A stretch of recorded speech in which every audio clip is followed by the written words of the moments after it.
Hi everyone, my name is Kritika. Welcome or welcome back to my YouTube channel. I hope you all are doing great. और तुम लोग क्या horror stories लगा के बैठे हुए हो यार, मैं तुम्हें क्या बताऊँ। मेरे को एक डर लगता है यार, बहुत बड़ी डरपोक इंसान हूँ मैं। मेरी माँ जब भी मेरी वीडियोस देखती है ना तो बोलती है तू क्या कर रही है, तू कैसे बात कर पा रही है इन सब चीज़ों के बारे में, वो भी अकेले रहते हुए। पर इंसान दो रोटी कमाने के लिए क्या कुछ नहीं करता है कुछ। ज़िंदगी के ऐसे ऐसे किस्से जो मैं भूल जाना चाहती हूँ, अपनी मेमोरी से डिलीट कर देना चाहती हूँ, वो तुम मुझे खुरेद-खुरेद के याद दिलवा रहे हो कि अरे तू बता, तू उस बारे में भी बता, तू इस बारे में भी बता। और खुद के किस्से बताते-बताते अब मैं दुनिया जहान के बताने लग गई हूँ। जब भी सब्सक्राइबर्स की मैं कहानियाँ पढ़ रही हूँ ना, तो मुझे ऐसा लग रहा है कि बहन तेरी ज़िंदगी में तो कुछ हुआ ही नहीं है, सारा कलेश तो यहाँ मचा हुआ है। अब मुझे लग रहा है कि नहीं-नहीं भाई, सबके साथ होता है, ऐसा नहीं है कि मेरे साथ हो रहा है। तो I have stopped feeling that way कि मेरे साथ ही क्यों होता है, मेरी ज़िंदगी बर्बाद नहीं, सबकी इक्वली है, सबके साथ कुछ ना कुछ बुरा हो ही रहा है। ये पीछे स्विच बोर्ड देख रहे हो ना, ये बंद करके बेड तक आने में मेरे को ऐसा लगता है कि बस गई मैं। ये सबसे बड़ा टास्क है मेरा रात का कि बस लाइट बंद करके बेड तक आना है। यही एक स्विच बोर्ड है, यहीं से लाइट्स कंट्रोल होती है। फ़ोन का फ्लैश लाइट ऑन करके जाती हूँ, ये बंद कर दूँ, चालू कर दूँ। पर चलो ये सारा रैंट तो चलता रहेगा, लेकिन आज वाली जो कहानी है ना यार, इसको पैरानॉर्मल कहना ना अंडरस्टेटमेंट होगा, क्योंकि पैरानॉर्मल चीज़ तो ऐसी है कि हाँ हो गई और फिर वो तुम्हारी लाइफ से चली गई। ये जो सीरीज़ ऑफ इवेंट है जिस इंसान के ज़िंदगी में हो रहे हैं, first of all hats off कि उसने इतने गट्स दिखाया, मुझे स्टोरी भेजी है कि इस बारे में मैं बात करूं। एंड आई थिंक ये एक लाइफ लॉन्ग ट्रॉमा है जिससे शायद ही कभी कोई रिकवर कर पाएगा। And I will definitely get into the story, but before that I have something to tell you. यार बहुत ही ज़्यादा पैसा और टाइम इन्वेस्ट करने के बाद मुझे रियलाइज़ हुआ है कि हम सबके स्किन कंसर्न्स अलग है। तो हमारा स्किन केयर सेम कैसे हो सकता है यार? किसी ने आके कुछ प्रोडक्ट सजेस्ट कर लिया, मैं तुरंत खरीद लेती थी और फिर रोते रहती थी इतने पैसे लगाए, काम नहीं कर रहा। कैसे करेगा भाई? पर्सनलाइज प्रोडक्ट मिलना ज़रूरी है ना। एंड मैं तुम्हें कह रही हूँ, तुम्हारी सारी समस्या भले वो हेयर केयर की हो या स्किन केयर की हो, उसका एक ही सोल्यूशन है, वो है क्योर स्किन। मैं तुम्हें बता रही हूँ, मैं एक हफ्ते से यूज़ कर रही हूँ बस, और अभी से मेरी स्किन बहुत ही ज़्यादा ग्लो करने लग गई है। करना कुछ भी नहीं है, ये ऐप बहुत सिंपल सी है। तुम्हें ऐप स्टोर पे भी मिल जाएगी, प्ले स्टोर पे भी मिल जाएगी। मुझे स्किन इश्यूज थे इसलिए मैंने स्किन केयर वाला पार्ट सिलेक्ट किया। अगर तुम्हें हेयर इश्यूज है तो तुम वो सिलेक्ट कर सकते हो। खुद को रजिस्टर करना है, एब्सोल्युटली फ्री है, कोई तुमसे पैसे नहीं लेने वाला है। सिंपल से क्वेश्चंस है, उनके आंसर करने, अपने स्किन केयर बताओ, अपनी ईटिंग हैबिट्स बताओ, अपने जो रेगुलर प्रोडक्ट्स तुम यूज कर रहे हो वो बताओ, और उसके बेसिस पे डॉक्टर तुम्हें एक्सपर्ट सजेस्ट करने वाला है भाई, personalize kit. And best part is there AI detection. तुम जैसे ही अपनी फोटो अपलोड करते हो, एआई की हेल्प से तुम्हारी सारी शक्ल को स्कैन करके जो भी प्रॉब्लम एरियाज है उनको हाईलाइट करेंगे, and with in 5 to 10 minutes तुम्हें मिल जाएगा एक पर्सनलाइज किट। और क्या चाहिए भाई?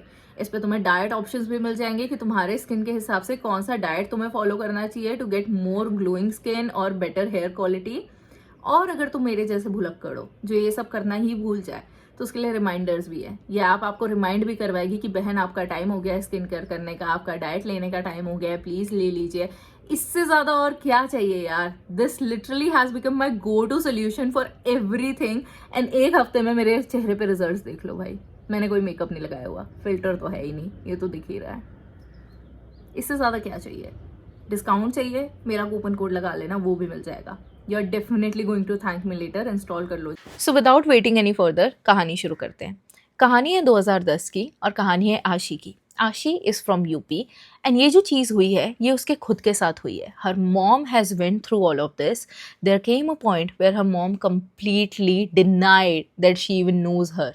उनकी बेटी है इतना भी याद नहीं रहा उनकी मॉम को, और चीज़ें इसके बाद वर्स ही होते गई। And the reason behind what happened will literally give you chills, and it even left me in tears because nobody deserves to go through all of this. कहानी 2010 में चालू होती है। आशी was born in 2010 after a lot of prayers and मन्नतों से, बहुत ज़्यादा प्रेयर्स के बाद आशी वॉज बॉर्न। लेकिन उसकी मॉम को उसके पैदा होने के थोड़े टाइम बाद ही ऐसे मेंटल कंडीशन होने लगी जहाँ पे उनको ऐसा लगता था कि जितने भी आसपास के लोग हैं वो बेबी को हार्म करना चाहते हैं, उसके साथ कुछ गलत करेंगे, या एक्सट्रीम केसेस में उसकी लाइफ ही खतरे में है, ऐसा उसकी मॉम को लगने लगा। इंक्लूडिंग हर ओन डैड, जो बच्चे के खुद के पापा हैं, her own husband, she was not able to trust him कि नहीं बच्चे को कुछ हो जाएगा, बच्चे को कुछ हो जाएगा। डॉक्टर से कंसल्ट करने के बाद चीज़ें थोड़ी बेटर होने लगी, and 2015 sorry, there are lot of dates, I got confuse. 2015 में her younger sister was born, 5 साल आफ्टर आशी वॉज बॉर्न। लेकिन 2016 में सडनली एक ट्रेजेडी आ गई। एकदम वर्स पे वर्स पे वर्स चीज़ें होने लग गई। फर्स्ट हर ग्रैंडफादर डाइड, देन उसकी नानी डाइड, देन नाना जी ऑल्सो डाइड। एक के बाद ट्रेजिडीज़ होने लगी। तो her mom was already going through a lot, एक के बाद एक लॉस उनको झेलने पड़ रहे हैं। But the most heart breaking thing was that she was pregnant with the third child, जो आशी का तीसरा सिबलिंग है वो पैदा होने वाला था। But because of her mental condition she had to abort the baby. उनके मेंटल कंडीशन की वजह से डॉक्टर ने अलाउ नहीं किया कि आपको तीसरे बेबी को चांस देना चाहिए, and they decided to abort the baby. The abortion happen and that loss triggered something in her, इतना ज़्यादा बुरा कि 2020 में she started talking to herself. She was just sitting there talking to herself, nobody is around and everyone was confuse कि इनके साथ क्या हो रहा है। लेकिन जैसे ही डॉक्टर को दिखाया तो डॉक्टर ने कहा कि मेंटल इलनेस है, दवाइयाँ लो, सब कुछ ठीक हो जाएगा। तो चीज़ें जो 2010 में थोड़ी सी ख़राब चीज़ों से चालू हुई थी, वो कॉन्स्टेंटली वर्स होती ही चली जा रही थी, and there was no stopping to it. And अभी तक फैमिली को समझ में आ भी नहीं रहा था कि एक्चुअली में चल क्या रहा है। बट तुम्हें लग रहा होगा कि ये वर्स चीज़ है, that she is sitting there talking to herself. No, it doesn't end there, it only gets worse. 2024 was the worst part of Ashi's life because her own mom stopped recognising her. जब भी वो school से वापस आती थी, उसकी मम्मा उसे कहती थी कि तू मुझे मम्मा क्यों बुला रही है, तू मुझे आंटी बुला, तू है कौन, मैं तुझे जानती भी नहीं है। एंड यहाँ ही बात खत्म नहीं होती। Sometimes her mom got a knife from the kitchen threatening her to leave the house. If you do not leave the house, if you do not leave my house, I am going to harm you. And एक डरी हुई बच्ची जैसे आशी just left, आशी ran away. इतने सारे रिश्तेदार होने के बाद भी how lonely a child must have felt जब उसकी मम्मा उसे रिकॉग्नाइज नहीं कर पा रही है। I think that is the most heart breaking thing that any child will ever go through, that your own mom is not able to recognise you. वो गई अपनी छोटी नानी के यहाँ जाके रहने लगी, लेकिन उनको भी थोड़े दिन तक वो पसंद नहीं आया कि कुछ ना कुछ तुम्हें पता ही है यार, रिलेटिव्स जो काम पे सही टाइम पे काम आ जाए वो रिलेटिव्स तो क्या ही रिलेटिव्स है। वहाँ जाके वो थोड़े दिन रही, उनको ठीक नहीं लगा तो वो अपनी थर्ड मौसी के यहाँ जाके रहने लगी। थर्ड मौसी के यहाँ उनको कुछ और काम आ गया, उनको बाहर जाना था, तो अपनी फोर्थ मौसी के यहाँ गई। मतलब you are literally bouncing from one person to another person, because तुम्हारे खुद के घर में तो तुम्हारी माँ ही तुम्हें पहचान नहीं रही है। जब भी वो अपनी फोर्थ मौसी के यहाँ जाके रहने लगी तो उनके घर के पास कोई बाबा थे। अब बाबा जी का ऐसा था कि वो आपको बिना कुछ भी जाने हुए, कहाँ से आए हो, क्या रीज़न है, क्या लेके आए हो, कुछ भी आपको उनको डिटेल्स देने की ज़रूरत नहीं थी। सिर्फ आपका नाम पूछते थे और वो सारी चीज़ें बता देते थे कि क्या चल रहा है, क्या नहीं चल रहा है।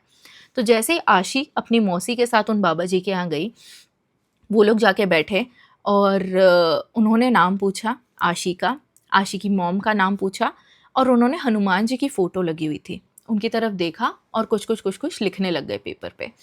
सारा कुछ लिखने के बाद उन्होंने आशी को बताया कि 2014 में कोई एक लड़का था who was Muslim and got attached to her mom.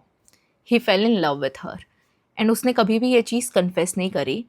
Shortly after a while, because of some reason, he died. But his soul never left Ashi's mom. The soul was attached to Ashi's mom and started living in their house, slowly living with her, and उसके बाद पूरी तरह से possess कर लिया उनको. So now it's not her mom, it's the jinn who is in her body. And वो उससे आशी से सबसे ज़्यादा नफरत इसलिए करता है बिकॉज ही फील्स कि उसकी वजह से ही जो अनबॉर्न बेबी है जिसको अबॉर्ट किया गया वो अबॉर्ट हुआ, because she was already in existence. और वो 2010 में पैदा हुई थी एंड ये एपिसोड 2014 में हुआ। ही डजंट नो हर, उसके पहले क्या हुआ कुछ नहीं हुआ, because it's not her mom, it's the jinn who is living there. And she was really scared and shocked, क्योंकि क्या ही सोल्यूशन है इस चीज़ का। आपके सामने अगर कोई ऐसी चीज़ें आके बता दे तो आप कैसे ही रिएक्ट करोगे। So she got really scared and she called her dad, घबरा के कि पापा ये सभी चीज़ें हो रही है, ये सारा हो रहा है, मैं क्या करूँ, क्या करना चाहिए। तो उसके पापा को भी लगा कि हाँ काफ़ी सारी चीज़ें तो हैं, क्योंकि उन्होंने ये भी बताया कि लड़ाइयाँ बहुत ज़्यादा करती हैं, बहस बहुत करती हैं, चीज़ें कुछ भी अच्छी नहीं है। जो जिन है उनकी बॉडी में, तुम्हारी मॉम की बॉडी में, वो सब चीज़ें ख़राब कर देना चाहता है। वो किसी को खुश नहीं देखना चाहता बिकॉज ऑफ द हेट्रेड कि उसकी लव स्टोरी सक्सेसफुल नहीं हो पाई, तो वो कुछ भी खुशी से होने नहीं देगा। So she was really scared. उसने अपने डैड को बताया, डैड को कॉल किया और डैड ने बोला कि ठीक है, तो अभी डबल कंफर्म करवाना ज़रूरी है, क्योंकि आप कैसे ब्लाइंडली बिलीव कर लोगे कि जो हो रहा है जो नहीं हो रहा है वो सब कुछ सच है और इन्होंने जो बोला वो सच है। अगर मेरे सामने भी कोई ऐसी बातें बोलेगा तो मैं 2 सेकंड सोचूंगी कि यार हाँ ऐसा होता है क्या, ऐसा तो नहीं होता होगा, जो भी है। तो उसने डर के अपने डैड को कॉल किया एंड डैड ने आगे किसी पंडित से रिकन्फर्म किया कि मेरी वाइफ को ऐसे ऐसी कंडीशंस है, तो क्या कारण हो सकता है।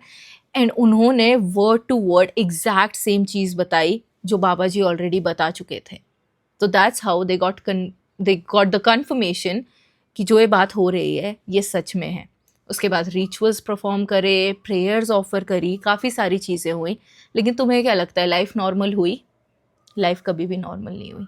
Even after she came back, her mom realised कि ये किसी रिलेटिव की बच्ची है जो कई बारी घर पे आती रहती है, क्योंकि अब काफ़ी बार उसको देख लिया था यहाँ पे। तो ये किसी रिलेटिव की बच्ची है, कभी कभी यहाँ आती है, मुझे मम्मा बुलाती है और यहाँ रहने लगती है।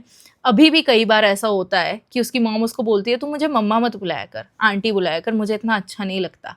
The jinn never left the body, jinn is still inside her and he is never going to leave her. But अब उसको डर नहीं लगता। She has become stronger now and she has accepted it कि अगर मुझे अपनी मम्मी के साथ रहना है so I have to accept the jinn as well. And that's it. The this is where story ends. Not every story has happy ending कि एंड में सब ठीक हो जाता है, एंड में चीज़ें बेटर हो जाएगी, जैसे ही पता चल जाएगा we will do something. But how helpless you would feel in this condition जहाँ पे तुम्हें सब कुछ सच सच पता है, फिर भी तुम कुछ कर नहीं सकते हो टू चेंज दैट। एंड या this is what had happened to Ashi and she continues to live her truth, to share it with everyone. And I think that she is a very strong individual. And thank you so much, Ashi, for bringing this story to us. I hope God gives you more power and strength to go through all of this. And best of luck for your future. Thank you so much for watching. And yeah, I'll see you in the next one. Bye bye.